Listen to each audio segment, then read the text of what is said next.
Let's bring in Peta Credlin first of all for your thoughts on that. I just wonder, as you look back at that and Tony Abbott's commitment to a referendum, he never got to do that as a Liberal Prime Minister. Would it have won with a Liberal Prime Minister going to a referendum on recognition alone, a less ambitious question?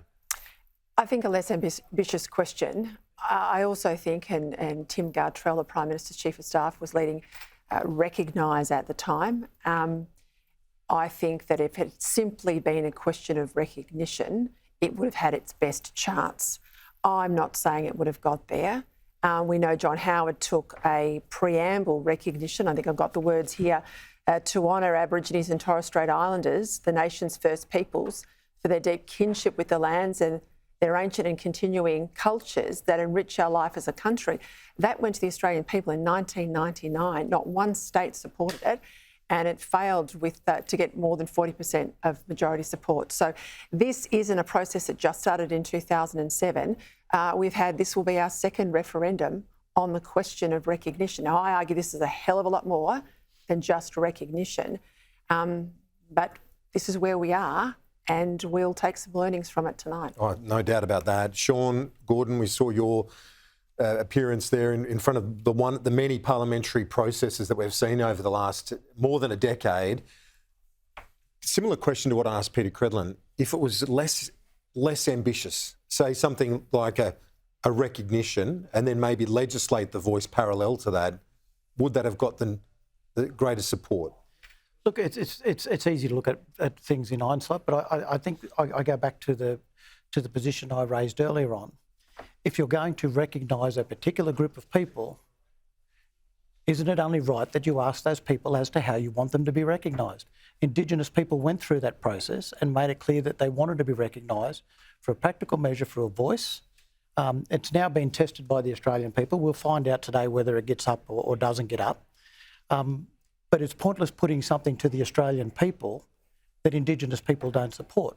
That's I think, the failure of past governments and the failure of current governments is that we develop ideas out of Canberra and capital cities. We then put it out into Indigenous communities without consulting Indigenous people.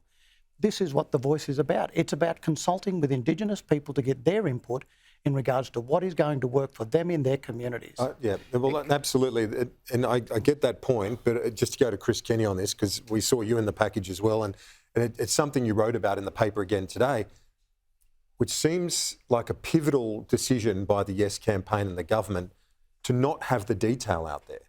Yeah, that's a mistake, in my view, of Anthony Albanese's, absolutely, because if you put more detail there, sure, you get a very detailed debate about it, but you control that and you're entrusting the electorate with information. What he did was leave a vacuum there. But there was some detail, but there was a vacuum in the public debate which allowed the dishonest and deceptive scare campaign from the coalition was able to go carte blanche. And when you look at that little potted history there, and sure, you could do 4 hours on this, and it goes back many decades before 2007, but you see a lot of bipartisan work, a lot of work with both sides of politics and Indigenous groups and representatives, until you get to David Littleproud in November last year and Peter Dutton in April this year, kissing goodbye to that bipartisanship and saying that they'll hard oppose this thing.